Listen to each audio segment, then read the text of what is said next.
నమస్కారం మిత్రులారా, మీరందరూ ఎలా ఉన్నారు?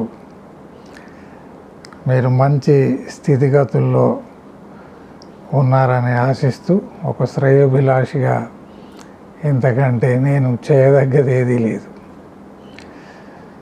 మనం చాలా దూరంగా ఉన్నాం కాబట్టి కేవలం మీ యొక్క వృద్ధిని, మీ యొక్క మానసిక స్థిరత్వాన్ని ఆకాంక్షిస్తూ, ఈరోజు విషయానికి వస్తే మోక్షం అంటే ఏమిటి? వేల సంవత్సరాల నుంచి ఈ పదాన్ని ఉపయోగిస్తూనే ఉన్నారు, వినేవాళ్ళు వింటూనే ఉన్నారు. దీని వెనుక రకరకాల ఊహాగానాలు, కథనాలు, రకరకాల ఆసక్తికరమైనటువంటి కథలు ఇవన్నీ అల్లుకొని ఉన్నాయి. మోక్షం అంటే చక్కగా నేరుగా స్వర్గానికి పోతామని, మోక్షం అంటే ఏదో దూరని లోకాలకి వెళ్ళిపోతామని, అక్కడ ఎలాంటి బాధలు ఉండవని, అక్కడ నిత్య యవ్వనంగా, ఎప్పుడు యవ్వనంగానే ఎలాంటి రోగాల బారిన పడకుండా అన్ని సుఖాలను అనుభవించవచ్చని, ఇలాంటి కథలు చాలా ప్రాచుర్యంలో ఉన్నాయి, ప్రచారంలో ఉన్నాయి. ఇవన్నీ మసిబూసి మారేడుకాయ చేసేటువంటి మాటలు తప్ప మరొకటి కాదు. ఇక్కడ భూమి మీద అన్ని కష్టాలు ఉన్నాయి. జీవితంలో ప్రతిరోజు, ప్రతి క్షణం ఏదో ఒక సమస్యతో మనుషులు ఇబ్బంది పడుతూ ఉన్నారు. ఈ సమస్యలన్నీ కూడా స్వాభావికంగా, సహజంగా వచ్చినటువంటివి కాదు. ఇవన్నీ మానవుల చేత సృష్టించబడ్డటువంటివి. వాళ్ళ సుఖాన్ని పెంచుకోవడానికి తేలికైనటువంటి మార్గం వాళ్ళు కనిపెట్టింది ఏంటంటే, ఇతరుల సుఖాన్ని దొంగిలించడం. ఇతరులకు దక్కాల్సినటువంటి సుఖాన్ని వీళ్ళు దొంగిలించి, మోసం ద్వారా, దగా ద్వారా, బలం ద్వారా, అణిచివేత ద్వారా, అధికారం ద్వారా, లేదా లేనిపోని నమ్మకాలను సృష్టించడం ద్వారా ఇతరులు, తన ఇరుగు పొరుగువారు, తన చుట్టుపక్కల నివసించేటువంటి వ్యక్తులు, బంధువులు, మిత్రులు, వీళ్ళందరినీ వంచించి వాళ్ళ యొక్క సుఖాన్ని వీళ్ళు దొంగిలించి తమ సుఖాన్ని వృద్ధిలోకి తెచ్చుకున్నారు, తమ సుఖాన్ని పెంచుకున్నారు. కాబట్టి ఈ జీవిత కాలంలో ఇక్కడ ఎలాగూ సుఖం లేదు, శాంతి లేదు. కాబట్టి ఏం చేశారు వీళ్ళు? ఒక కథను సృష్టించి, ఆ కథను నమ్మించి ఏం చేశారంటే, నువ్వు చనిపోయిన తర్వాత చాలా ఉత్తమ లోకాలకు పోతావు, అక్కడ స్వర్గం ఉంటుంది, అక్కడ ఎప్పుడు యవ్వనం ఉంటుంది, ఇక సుఖమే సుఖం, నీకు కష్టం లేనే లేదు. కానీ ఆ స్వర్గంలో నువ్వు సుఖాన్ని పొందాలంటే నువ్వు ఇక్కడ నీ శరీరాన్ని హింసించుకోవాలి. అందరూ చెప్పింది ఇదే. ఉపవాసాలు చేయడం, కోరికలను చంపుకోమని అనడం, బలవంతాన వాటిని ఆ బుద్ధిలో నుంచి తీసివేసేటువంటి ప్రయత్నం చేయడం. అలా చేస్తున్నప్పుడు తీవ్రమైనటువంటి ఘర్షణ, వాడిలో వాడికే ఘర్షణ. వాడి శరీరంలో సహజంగా పుట్టినటువంటి కోరిక ఒకవైపు, దాన్ని అణిచివేసి భవిష్యత్తులో స్వర్గానికి చేరుకోవచ్చు, భగవంతుని చేరుకోవచ్చు అనేటువంటి భ్రమలో వీళ్ళు ఏం చేశారంటే శరీరాన్ని హింసించుకున్నారు. ఒకడు ఉపవాసం చేత, ఒకడు రోజుకు అనేక గంటలు కళ్ళు మూసుకొని, ఒకడు మొత్తం సంసారాన్ని వదిలేసి, ప్రపంచాన్ని వదిలేసి ఎక్కడో ముక్కు మూసుకొని కూర్చొని, భౌతికంగా నువ్వు ప్రపంచం నుంచి దూరం అవుతావేమో కానీ నీ ఆలోచనలతో నువ్వు ముడిపడే ఉన్నావు కదా, ఆలోచనలను ఎక్కడ వదిలేస్తావు? కాబట్టి అడవిలో కూర్చొని కూడా వీడు తన ఆలోచనలతోనే పోరాడుతూ ఉన్నాడు, తన కోరికలతోనే పోరాడుతూ ఉన్నాడు. మోక్షం అంటే ఏమిటి? భగవంతుణ్ణి చేరడం, ఊహించినటువంటి లోకాలలో విహరించడం, అక్కడ సుఖాలను పొందడం అని కాదు. అక్కడ అప్సరసలు ఉంటారు, నువ్వు నిత్య యవ్వనంగా ఉంటావు. కాబట్టి ఆ శరీరం ద్వారా నువ్వు కోరికలను తీర్చుకుంటూనే ఉండొచ్చు, నీకు రోగాలే రావు, అమరుడవు, నీకు చావే లేదు అని ఇవన్నీ కూడా కల్పించారు. కల్పనకి ఎంతసేపు పడుతుంది మిత్రులారా?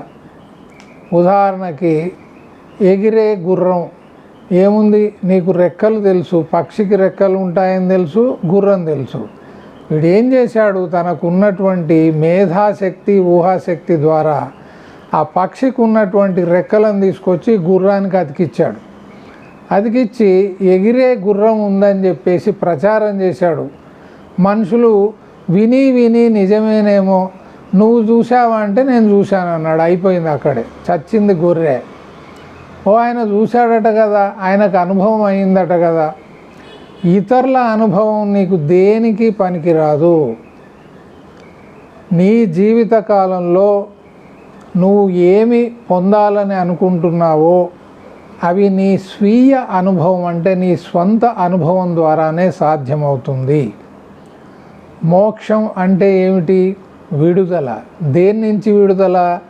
నీ బలహీనతల నుంచి, నీ దుర్మార్గాల నుంచి, నీ యొక్క చెడు ఆలోచనల నుంచి నువ్వు విముక్తుడివి కావాలి, విడుదల కావాలి. ఇది మోక్షం అంటే. ఎందుకు? ఈ చెడు ఆలోచనలు, ఈ దుర్మార్గపు పనుల వల్ల నీవు నీ యొక్క శాంతిని కోల్పోతావు. అలాగే నువ్వు నివసించేటువంటి ప్రాంతంలో, ఆ సమాజంలోని ఇతరుల శాంతిని కూడా నీవు భగ్నం చేస్తావని అర్థం. అంటే వాళ్ళ శాంతిని కూడా నువ్వు కొల్లగొడతావు, దోచుకుంటావు, వాళ్ళ జీవితంలో శాంతిని లేకుండా చేస్తావని అర్థం. కాబట్టి మోక్షం ఎలా సాధ్యం? నువ్వు ప్రపంచాన్ని వదిలివేసి దూరంగా వెళ్ళి ఏదో గుహలో కూర్చోవలసినటువంటి అవసరం లేదు. మరి ఎలా? దాని అర్థం ఏమిటి? ప్రపంచంలో పుట్టిన ప్రతి ఒక్కడు తల్లిదండ్రులను వదిలేసి, సమాజాన్ని వదిలేసి, ఎలాంటి బాధ్యత లేకుండా కొండల్లో, గుట్టల్లో, గుహలలో నివసించాలనే? అప్పుడు ప్రపంచానికి అర్థమే లేకుండా పోతుంది. ఆఖరికి పిల్లల్ని వీళ్ళు మాత్రం ఎందుకు కనాలి, ఎందుకు పెంచాలి, ఆ ప్రశ్న కూడా వస్తుంది. కాబట్టి అర్థం పర్థం లేనటువంటి ఊహలను మొదట వదిలేసేయండి. మోక్షానికి మొదటి మెట్టు ఏమిటంటే మీకుండేటువంటి అర్థం పర్థం లేనటువంటి ఆలోచనలను, ఊహలను, తర్వాత భయాలను, నమ్మకాలను, వీటిని వదిలేసేయండి. ఆ విడుదల, ఆ మోక్షం అనేది మీ యొక్క ఇంటి గుమ్మం ముందు నిలబడి ఉంటుంది. అలాగే వీళ్ళు చాలా రాంగ్ మోడల్స్ని ఎన్నుకున్నారు. వీళ్ళు ఎక్కడో అడవుల్లో తపస్సు చేసుకున్నటువంటి మునుల పేర్లు చెప్తారు. ఒకవేళ వాళ్ళ జీవితం చేత నువ్వు అంత ప్రభావితుడవైతే నువ్వు ఈ గృహస్థుడి జీవితంలో ఉండాల్సినటువంటి పని లేదు, నువ్వు సమాజంలో ఉండాల్సినటువంటి పని లేదు, నీకు అర్హతే లేదు. అంటే జీవించేది సమాజంలో, మాట్లాడేది ఆ ఆదర్శ పురుషులు అని చెప్పేసి వాళ్ళ పేర్లు తీసుకుంటారు. మాట్లాడితే నీవు ఎవరు? దీంట్లో పసలేదు. ఈ ప్రశ్నలో ఏమాత్రం బలం లేదు. ఎవరు నీవు? నువ్వు ఎన్ని లక్షల సార్లు ఈ ప్రశ్న వేసుకున్నా నీకు ఒరిగేదేమీ లేదు. వీళ్ళు ఏం చేస్తారంటే ఏదైతే ప్రచారంలో ఉందో దాన్నే తీసుకొచ్చి మన ముందు నిలబెడతారు. ప్రచారంలో ఉన్నటువంటి దేవుణ్ణే తీసుకొస్తారు ఎవరైనా కానీ. కాలగర్భంలో కలిసినటువంటి దేవుణ్ణి, మర్చిపోయిన దేవుణ్ణి ఎవరు గుర్తుకు తెచ్చుకోరు. ఉదాహరణకు సింధు నది నాగరికతలో శివుడి యొక్క అవతారం ఎలా ఉందో మీరు చూడండి వెళ్ళి. ఇప్పుడు కనిపిస్తున్నటువంటి శివుడు ఆ సింధు నది నాగరికతలో వాళ్ళు చూపించినటువంటి శివుడు రూపంలో చాలా తేడా ఉంది. అంటే మనం సరి అయినటువంటి ప్రశ్నలను వేసుకోవాలి. మోక్షం ఎప్పుడు సాధ్యమవుతుంది? నీలో ఉన్నటువంటి బలహీనతలు, నీలో ఉన్నటువంటి మానసిక రుగ్మతలు, మానసికమైనటువంటి బలహీనతలు, కల్పనలు, ఊహలు, భ్రమలు, నమ్మకాలు, బలహీనతలు, భయాలు ఇవన్నీ తొలగిపోతే తప్ప నీకు మోక్షం సాధ్యం కాదు.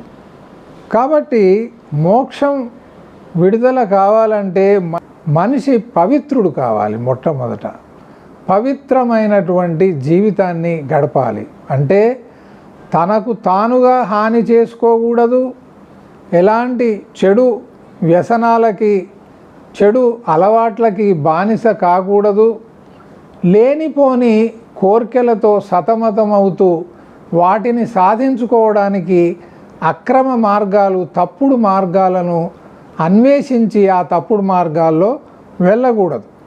సమాజంలో ఉన్న ప్రతి ఒక్కరూ కూడా తమ తమ బాధ్యతలను నిర్వర్తించినప్పుడే ఆ సమాజంలో ప్రతి ఒక్కరూ చాలా సుఖంగా, శాంతిగా ఉంటూ తమ జీవితాన్ని పండించుకోగలరు.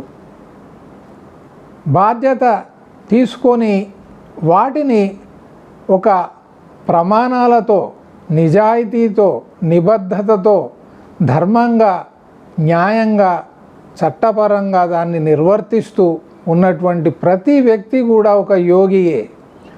వాడు ప్యాంట్ షర్ట్లో ఉండొచ్చు, వాడు ధోతీలో ఉండొచ్చు, వాడికి గడ్డం ఉండొచ్చు, ఉండకపోవచ్చు, వాడికి జడలు ఉండొచ్చు, ఉండకపోవచ్చు, కాషాయ వస్త్రాలు, మరొక అలంకరణ, ఈ అలంకరణల ద్వారా మనం మోక్షాన్ని పొందలేం. మనిషికి నిజమైనటువంటి అలంకరణ ఏమిటి? మోక్షాన్ని ఇచ్చేది, విడుదలనిచ్చేది పవిత్రమైనటువంటి జీవిత ఆచరణ. చాలా పరిశుద్ధమైనటువంటి, ఎలాంటి లోపాలు లేనటువంటి జీవితాన్ని ఆచరించినప్పుడు మోక్షం మీ ఎదుట నిలబడుతుంది, మీ స్వంతం అవుతుంది, మీ యొక్క హక్కుగా అది మారుతుంది. ఇది మళ్ళీ కొనసాగిద్దాం. మోక్షం అంటే విడుదల నీ బలహీనతల నుంచి, నీ భయాల నుంచి, నీ ఊహల నుంచి, నీకున్నటువంటి భ్రాంతి నుంచి, నీవు కట్టుకున్నటువంటి ఈ సాలెగూళ్ళ లాంటి ఆలోచనల నుంచి బయటికి రావడమే నిజమైనటువంటి మోక్షం. అదే నిజమైనటువంటి విడుదల. నమస్కారం.